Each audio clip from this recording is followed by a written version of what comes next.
নমস্কার বন্ধুরা, আমি তনিমা আবার একটা মিনি ব্লগ নিয়ে তোমাদের কাছে চলে এসেছি। যখন ছোট ছিলাম বুঝতাম না যে সময়ের কত দাম। সত্যি সময় চলে গেলে সেই সময়টা আমরা কখনো ফিরে পাই না। সত্যি সেই সময়টা তো আর ফিরে আসবে না। এর মিনি ব্লগে তোমরা দেখেছো যে সকালের কাজকর্ম সেরেছি, ঘরদোর পরিষ্কার করে জামা কাপড়টা ছেড়ে এখন এই যে চিঁড়িয়ে বাদাম খাচ্ছি।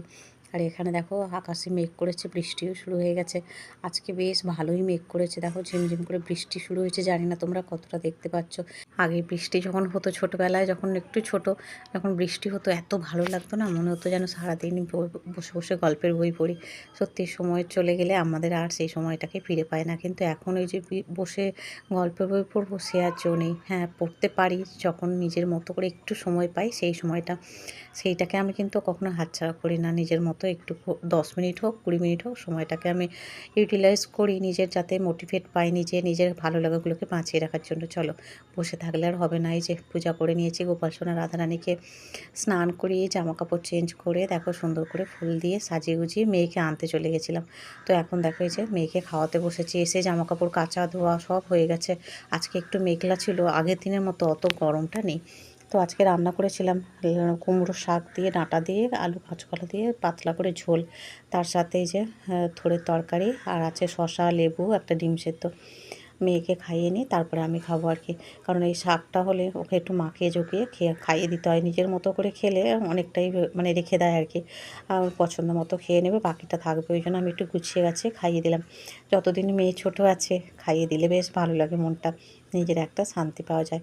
কিছু কিছু সময় তো একাই খেয়ে নেয়, তবে ওই যে যখন একটু সবজিপাতি বেশি থাকে আমি একটু মাখিয়ে ঝুঁকিয়ে খাইয়ে আম দিই। খেতে। আর আমি এখন জামা কাপড়গুলো মিলতে যাব। বাইরে বৃষ্টি হচ্ছে দেখলেই, আর এখন কমেছে, কিন্তু আবার যখন তখন আসতে পারে, একটু রেস্ট নেবো তো। আস্তে আস্তে ওনার একটু ভীষণ খেয়ে গেছিলো, তো ওই জন্য আবার গায়ে মাথায় হাত বুলিয়ে দিলাম। তো কাপড় জামাগুলো নিচের ঘরে সিঁড়ি ঘরে দিয়ে দেবো। আর আমারও খাওয়া হয়ে গেছে। খাওয়া দাওয়ার পর সবগুলোর সঙ্গে শুলে শরীরটা ভালো লাগে না। ওই কাজগুলো করে নিয়ে করে তারপরে শোবো, সোনাইয়ের সাথে ঘুম পাড়াবো। তাই দেখতে দেখতে 4:45 বেজে গেল। চলো বাকি কাজগুলো করি। তারপরে হাতের কাজগুলো গুছিয়ে গাছিয়ে রান্নাঘরটা পরিষ্কার টরিষ্কার করে শুয়ে পড়েছিলাম। আর এখন এই যে 5টা বাজে, 5টা 10-এ আজকে উঠেছি। 5টা নয়, 5টা 15 কুড়ির মতো উঠে আর সন্ধ্যাটা নিবেদন করে ছাদের জামা কাপড়গুলো তুলে পাম্প টাম চালিয়ে আর পড়াতে বসেছিলাম। এখন পড়ানো হয়ে গেছে, মেয়েও অনেকক্ষণ আগে উঠেছে। একটু দুধ মুড়ি খেতে দিলাম ওকে, আধ ঘন্টা আগে উঠে পড়েছিল। একটু কার্টুন দেখছিল, দুধ মুড়ি বিস্কিট মিশিয়ে ও খেয়ে নিল।